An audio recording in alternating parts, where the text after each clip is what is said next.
বয়সটা মাত্র ১৮ বছর। বার্সেলোনার হয়ে লামিন ইয়ামালের অভিষেক হয়েছে ২০২৩ সালের এপ্রিলে। তখন তার বয়সটা ছিল আরও কম, ১৫ বছর ৯ মাস। এই বয়সেই বার্সার হয়ে ডেবু হওয়া সহজ কথা না। সেই মানের প্রতিভা ছিল বলেই তা সম্ভব হয়েছে। ৩ বছর হয়ে যাচ্ছে লামিন ইয়ামাল বার্সার জার্সিতে ৩ নম্বর লা লিগা টাইটেল জেতার দ্বারপ্রান্তে আছেন। এখানে কেউ কেউ তুলনা টানছেন ক্রিস্টিয়ানো রোনালদোর সাথে। রোনালদো ৯ বছর রিয়াল মাদ্রিদে খেলা জিতেছেন মাত্র ২টি লিগ টাইটেল। ২০২২-২৩ মৌসুমে ওই একটা ডেবু ম্যাচই খেলেন লামিন। পরের মৌসুম থেকেই বার্সার হয়ে নিয়মিত হয়ে যান।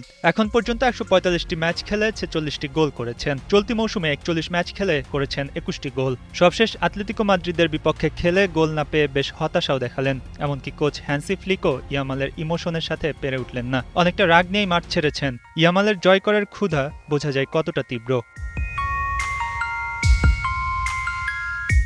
ক্রিস্টিয়ানো রোনালদোর সাথে রিয়াল মাদ্রিদের এক অতপ্রত সম্পর্ক ছিল।